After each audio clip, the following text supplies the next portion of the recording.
Hi hello friends, welcome back to my channel. ఈరోజు మన video వచ్చేసి గులాబీ పువ్వుల్ని ఎలా ప్రిపేర్ చేసుకోవాలో చూపిస్తానండి. ఈ ఎగ్లెస్ రోజ్ కుకీస్ని మనం ఇంట్లోనే చాలా సింపుల్ అండ్ ఈజీగా ప్రిపేర్ చేసేసుకోవచ్చు. అలాగే చాలా టేస్టీగా అండ్ క్రిస్పీగా వస్తాయి. జస్ట్ కొన్ని టిప్స్ పాటించాలి అంతే. నేను టిప్స్తో సహా షేర్ చేశానండి. వీడియోని ఎక్కడ కూడా స్కిప్ చేయకుండా చూడండి. ఎలా చేసేయాలో చూసిద్దాము.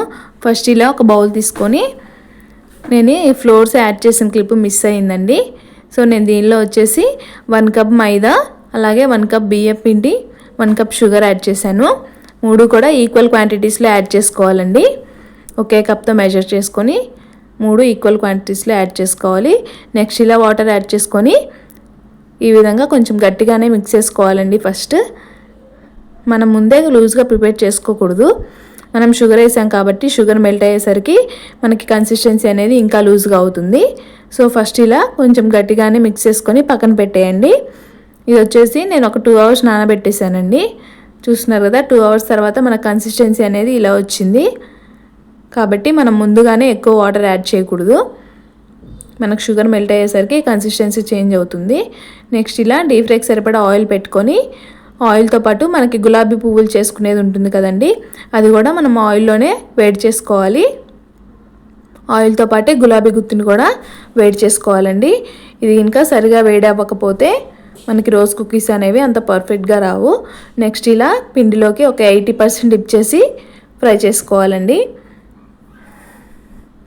టోటల్గా డిప్ చేస్తే గులాబీ పువ్వులు అనేవి గుత్తికే అంటుకొని పోతాయి, నీట్గా రావు.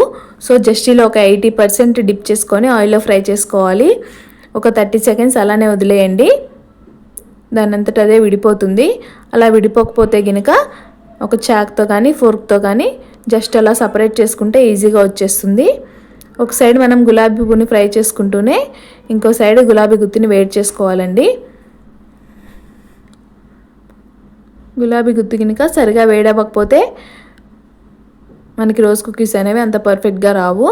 సో నెక్స్ట్ కూడా మళ్ళీ ఒక 80% ఇలా పిండిలో డిప్ చేసుకొని ఫ్రై చేసేసుకోవాలి. దీన్ని అలా ఆయిల్లో పెట్టగానే కదిలించొద్దండి. ఒక 30 సెకండ్స్ అలా వదిలేసేయండి. తర్వాత ఒక ఫోర్క్ కానీ చాక్తో కానీ జస్ట్ ఇలా సపరేట్ చేసుకుంటే ఈజీగా వచ్చేస్తుంది. చూస్తున్నారు కదా వీడియోలో, ఈ విధంగా సపరేట్ చేసుకుంటే చాలా ఈజీగా ఊడొచ్చేస్తుందండి. అలాగే ఒక సైడ్ ఇది ఫ్రై చేసుకుంటూనే ఇంకో సైడ్ గులాబీ గుత్తిని వేడి చేసుకోవాలి. ఇది మాత్రం కంపల్సరీ అండి. గుత్తి వేడవ్వకపోతే కనుక మనకి గులాబీ పువ్వులు అనేవి నీట్గా రావు. సో ఒక సైడ్ ఫ్రై చేసుకుంటేనే ఇంకో సైడ్ వేడి చేసుకోండి. చూస్తున్నారు కదా, ఇదంతా కూడా 2 సైడ్స్ ఈవెన్గా ఫ్రై చేసుకోవాలి. ఈ విధంగా మరీ బ్రౌన్ కలర్ వచ్చే వరకు ఉండొద్దండి. మనం బయటికి తీసిన తర్వాత అవి ఇంకా కలర్ చేంజ్ అవుతాయి. సో ఇలా లైట్ గోల్డెన్ కలర్ వచ్చినప్పుడే తీసేసుకోవాలి. నెక్స్ట్ కూడా అలానే 80% డిప్ చేసేసుకొని ఫ్రై చేసుకోవాలి.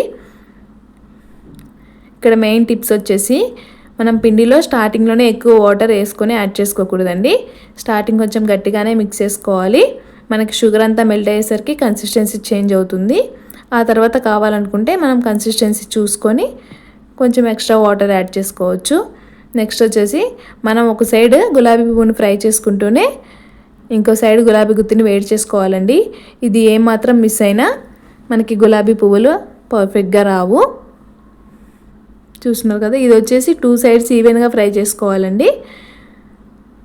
నెక్స్ట్ టిప్ వచ్చేసి మనం గులాబీ పువ్వుల్ని లైట్ గోల్డెన్ కలర్ ఉన్నప్పుడే తీసేసుకోవాలి.